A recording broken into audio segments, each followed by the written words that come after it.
story. The close race in Ukraine's presidential election. Latest figures suggest Viktor Yanukovych is leading Yulia Timoshenko by less than 3%. But both hopefuls say they're sure of victory, and the blame game that was a permanent feature of the election campaign looks set to continue. Well, we can now cross live to our correspondent Sean Thomas, who is in Ukraine. Sean, we've got some initial results at the moment. So tell us a bit more about the reaction and how the two candidates responded to them.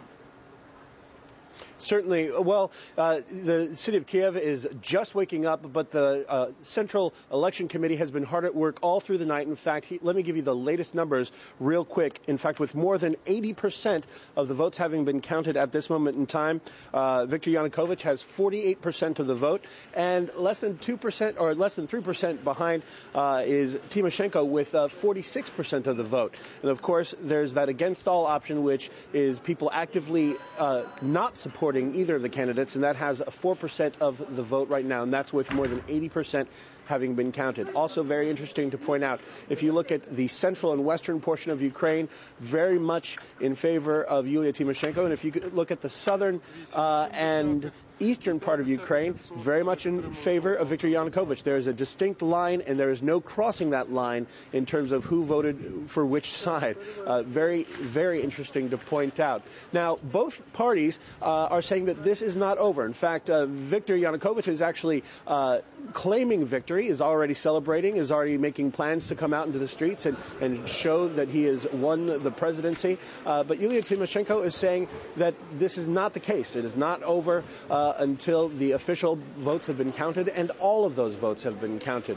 Now, so far, the votes that are coming out of the Central Election Commission here in Ukraine are a lot closer than the exit polls that we were hearing about last night immediately as soon as those polls had closed. So it has been a very interesting race, a very tight race, and Alexei Yarashevsky, our bureau chief here in Ukraine, has a closer look at this election.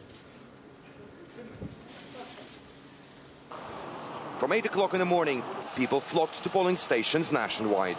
There had been fears over low turnout, but by midday more than half of eligible voters cast their ballots, thus making the voting valid.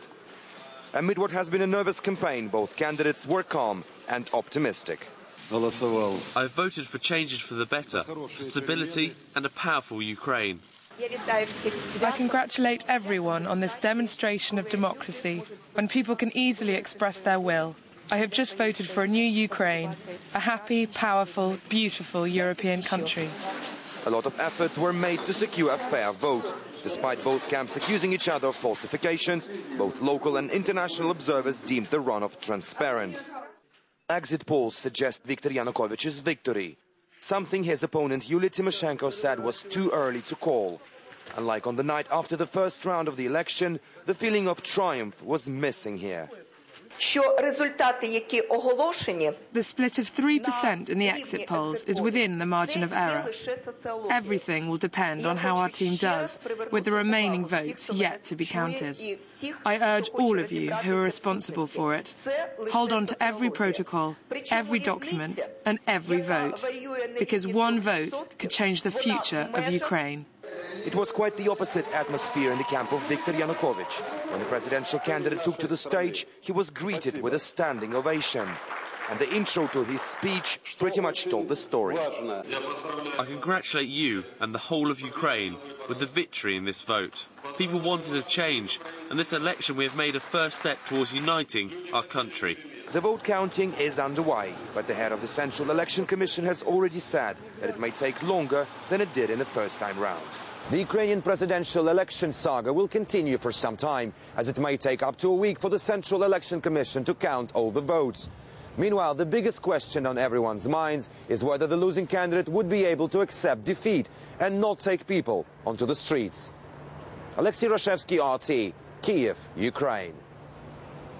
Well, Sean, as we can see, the campaign has been quite hard fought. But what about the election itself? Has there been any trouble or any irregularities observed? Well, it's been very interesting. If you were here in Ukraine during Election Day, reports of everything seemed to be coming our way. Everything from death threats to bomb threats to even smoke grenades being thrown into one of the polling locations. But here are some of the highlights, if you will. First of all, in the very first hour, as polls were opening, we saw protesters of half-naked women holding signs saying, "Stop raping Ukraine, stop selling our vote." The countdown to the war starts now, and basically making their message heard that they want some sort of a change. They don't want more of the same. It wasn't focused against any particular candidate, but in fact just saying we want change. Also, there was a report of an observer having found a pen with disappearing ink. What does that mean? It means that the people who would write down their vote, that vote would later disappear and then not be counted. And then again, there was also a body found of one of Yulia Timoshenko's local campaign managers, and this was in western Ukraine, was found at a polling station. And then also the paperwork and the ballot boxes and important documents from that polling station were deemed to be missing. They could not be found. Now, there's nothing been said that was foul play. That is under investigation right now, so we can't speculate as to the cause of death. It could have been natural, but then again, very suspicious circumstances. And then here's something very interesting. There was a psychiatric hospital, which was a polling location, and there were not enough ballots at that polling location for everybody to vote. In fact, even for the officials who were working at that polling location to vote. But there were also some patients at that hospital who had ballots printed for them. It was decided that the patients who were sick were not eligible to vote, but the people who could work there could use their ballots instead. Here's the interesting thing. The name of that hospital, by coincidence, is Yushchenko, but not named after the current president, Viktor Yanukovich, but more for a noted psychiatrist here in Ukraine, Alexander Yushchenko. So a very interesting twist indeed. Now, something interesting to point out. We had the opportunity to talk to some of the members of the observing groups that came here to make sure that this election was run fairly and safely. And they've said that pretty much the process has run the way it should run, very democratically, and that there have been a couple of glitches, but nothing really major to report. We should be expecting to hear more about their consolidated report later on. But rumors of about everything that could possibly happen yesterday were swirling all about Ukraine. Going back to revisit these numbers again, the latest polls with more than 80% of the electorate votes having been counted, Yanukovych with 48%, Timoshenko with 46%, and against all with 4%. This is interesting because, obviously, Yanukovych claiming victory, Timoshenko saying not over until the fat lady sings, really. But if experts were saying if this was less than 2%, it would be contested. And both parties have said that if it doesn't go in their favor, they would take it to the streets. So it remains to be seen with this tight margin that we're seeing right now. If it continues to remain this way, will this be a democratic election, or will it then be fought and contested the way it has been in the past?